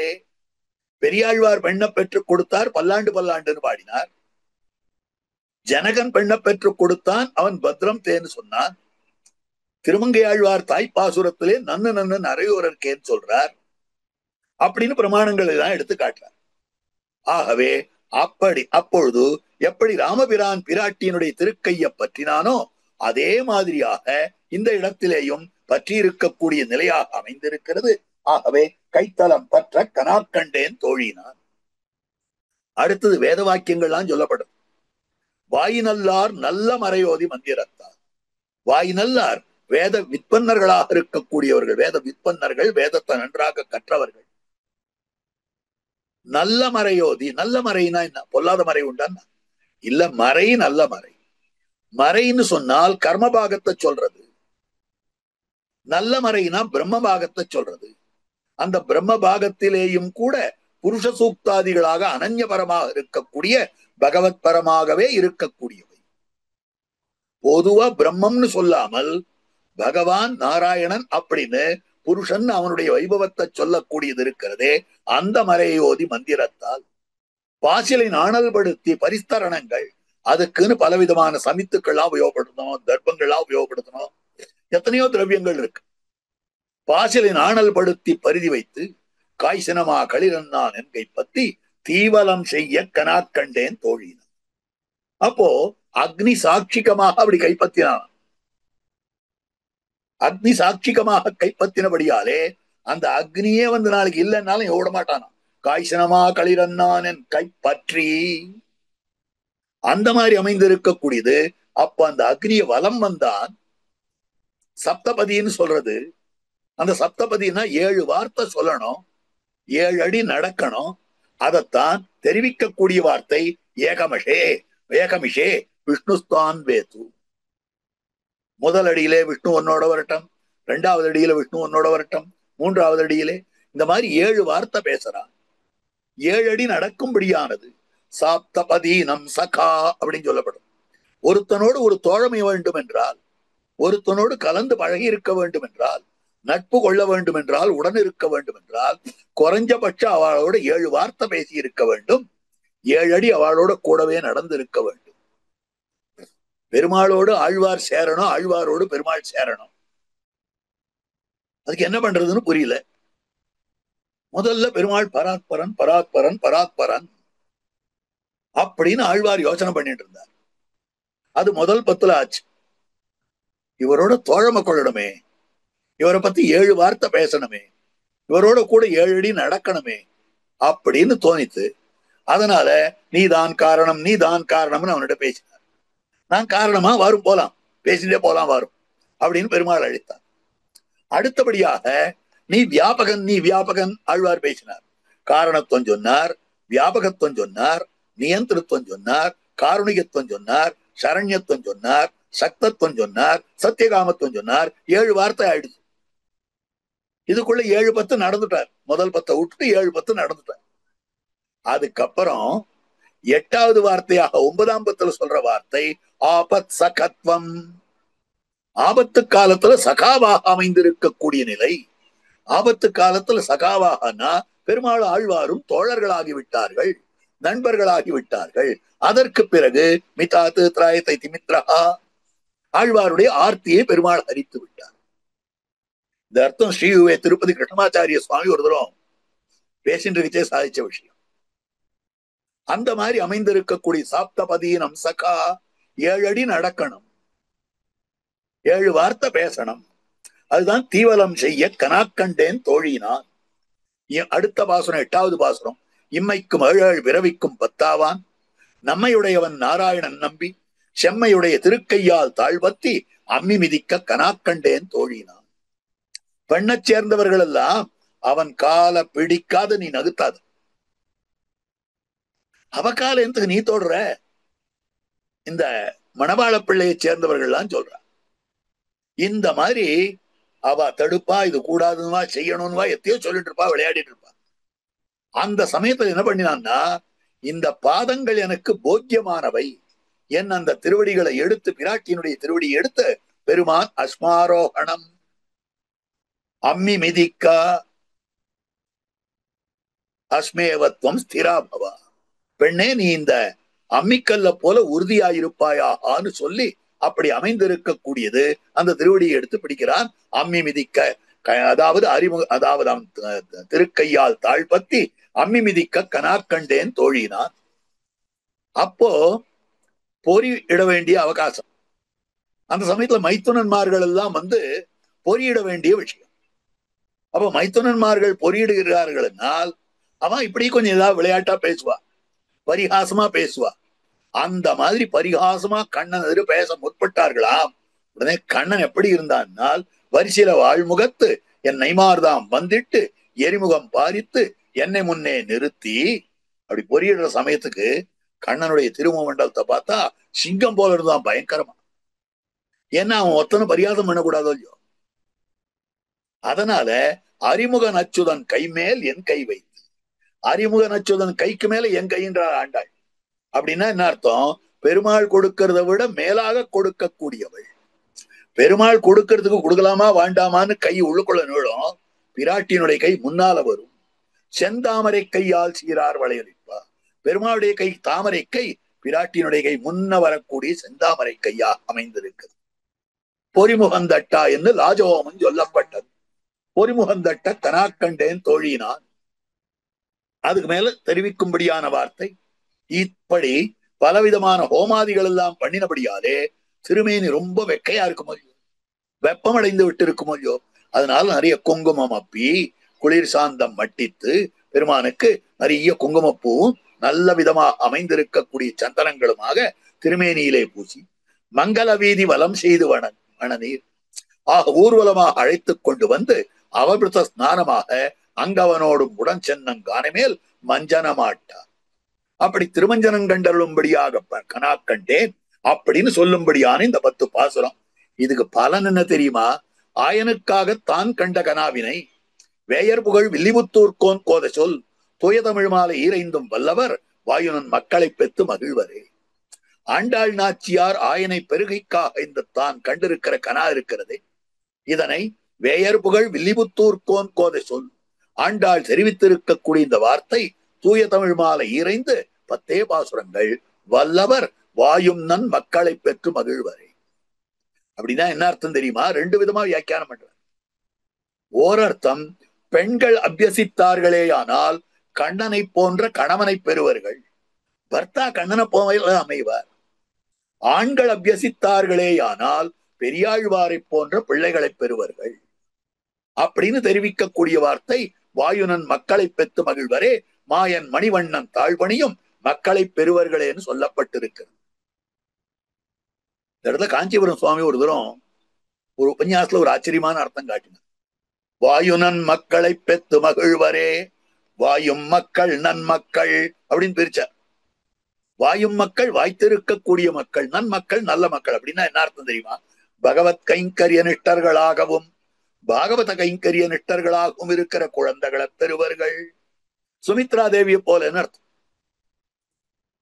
பகவத் கைங்கரிய நிஷ்டன் இளைய பெருமாள், பாகவத கைங்கரிய நிஷ்டன் சத்ருக்னாழ்வான், அவர்களைப் போல பெறுவர்களேன்னு அர்த்தமாக காட்டப்பட்டிருக்கிறது. ஆக இப்படி இந்த 10 பாசுரத்தை கத்தவர்களுக்கு நல்ல குழந்தைகளாக பெறுவர்கள் மாயன் மணிவண்ணன் தாழ்வணியும் மக்களை பெறுவர்கள் என்று இதுக்கு பலஞ்சொல்லி பூர்த்தி பண்ணும்படியான அற்புதமான பாசுரங்கள் இவை. இந்த பாசுரங்கள் நாச்சியாருடைய ஆச்சரியமான பாசுரங்கள். இதனை யார் அபியசிக்கிறார்களோ அவர்களுக்கு சகல மங்களங்களும் உண்டாகும். ஆகவே எல்லோரும் இதனை அபியசித்து நன்றாக கற்று இதிலே ஈடுபட்டு இருக்க வேண்டும் என்று பிரார்த்திக்கிறேன். இதனுடைய அர்த்தங்களை எல்லாம் ஒருவாறாக இந்த கோஷ்டியிலே விண்ணப்பம் பண்ண வேண்டும் என்று நியமித்தவர்களாய் இருக்கக்கூடிய ஸ்ரீ சுவாமி என்ன இந்த பாக்கியமடியனுக்கு இன்றைய தினம் அச்சித்திதமாக கிடைத்திருக்கக்கூடிய பாக்கியம். ஆகவே எல்லோருக்கும் மங்களம் உண்டாக வேண்டும். இதனை அடியனுக்கு ஏற்படுத்தி கொடுத்தவர்களாய் இருக்கக்கூடிய ஸ்ரீமத் வேதமார்க்க பிரதிஷ்டாபனாச்சாரிய உபயவேதாந்தாச்சாரியராய் ஸ்ரீமத் பரமஹம்ச பரிவிராஜகாச்சாரியராய் எழுந்துள்ளிருக்கும் நம் எதிகிரி எதிராஜ நாராயண ராமானுஜ சுவாமியினுடைய திருவடித்தாமரைகளுக்கும் எம்ஓபி அறக்கட்டளையாருடைய திருவடித்தாமரைகளுக்கும் பிரணாமத்தை தெரிவித்துக் கொண்டு க்ஷமிக்கும்படியான பிரார்த்தனையோடு அடியனுடைய வார்த்தைகளை நிறைவுறுத்துகிறேன். ஆண்டாள் திருவடிகளே சரணம், எம்பெருமானார் திருவடிகளே சரணம், ஜீயர் திருவடிகளே சரணம். ஸ்ரீமத்தியை விஷ்ணு சித்தாரிய மனோநந்தன ஹேதவே நந்தநந்தன சுந்தரியை கோதாயை நித்யமங்கலம்.